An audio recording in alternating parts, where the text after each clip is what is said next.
Hello, welcome back to our discussion of HTML. This time we're going to discuss forms, the styling of which.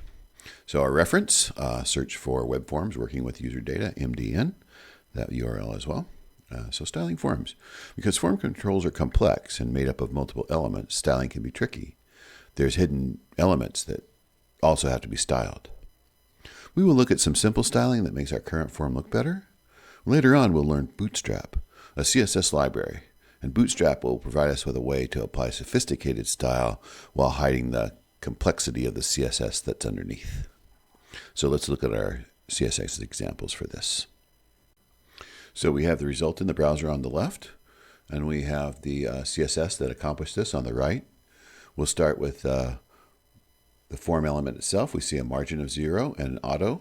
That means it's centered on the page, but 0 margin between it and the top of the page, with 400 pixels, a padding between the form and the frame, one element, one EM, that's one letter wide. The border is 1 pixel solid and gray. Border radius is one EM, that gives us the rounded radius. I'm going to bring up developer tools in the browser, Control-Shift-I, and this will give us the box model for the form, for the page. If I right-click here, I can do inspect and get within the page. Now this gets the label. Let's suppose I want to look at the CSS for the form itself. I can traverse up here in the and look at the HTML representation of the elements and pick it. And now I can edit the or look at the CSS in the browser window on the right. And there I can turn these elements off or on. So what happens without a margin? The width. So it's a block element that takes up the entire width if it's not given an explicit width. Let's turn that one back on. The padding goes away. Border and border radius. So again, I right-click in here, it gets the approximate area, and then I can scroll up and pick the exact element that I want and experiment with the CSS. I hit page refresh, and we'll get back to the way it should be. The next element that's styled by the CSS is the paragraph tag. That's not the next element in the HTML. I surrounded this button element with a paragraph tag so I could center it with text-align center, and it gives it a block. It gives it a block element to reside within. On the unordered list, we do list style none. That turns off the bullets or the numbers. Padding 0, margin 0. Let's look at this in our tools, and there we have that. And you can see the style here. List style none. We'll turn this back on. You see the bullets appearing back again. A padding of 0.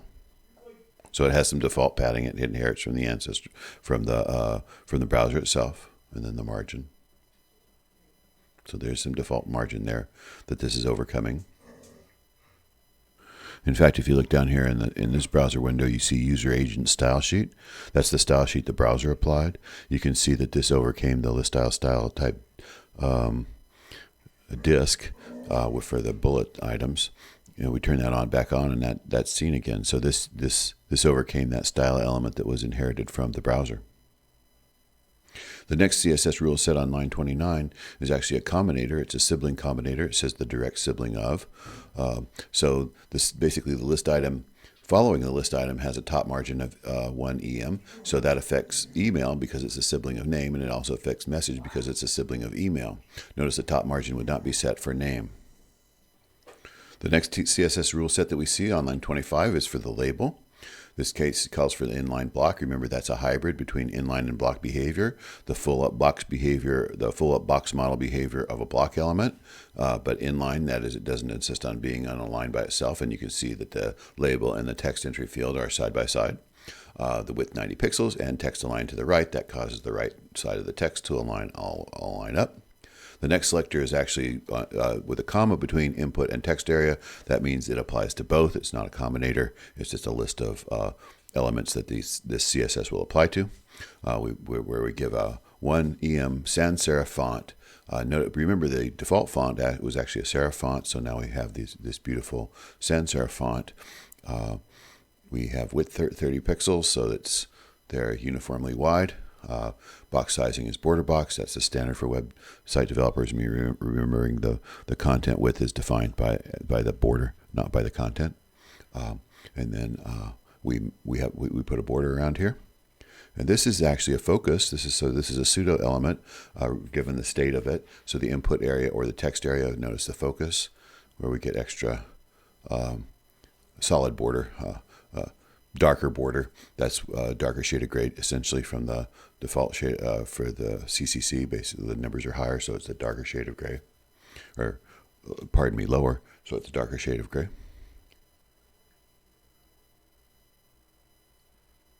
And then the border color actually becomes black when the focus is attained.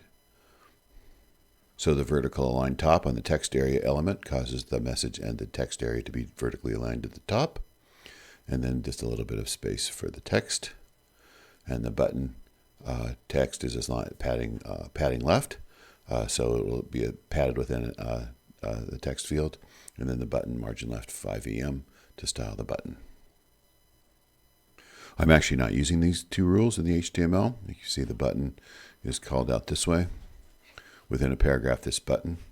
So let's take it outside the paragraph element and give it a button class also.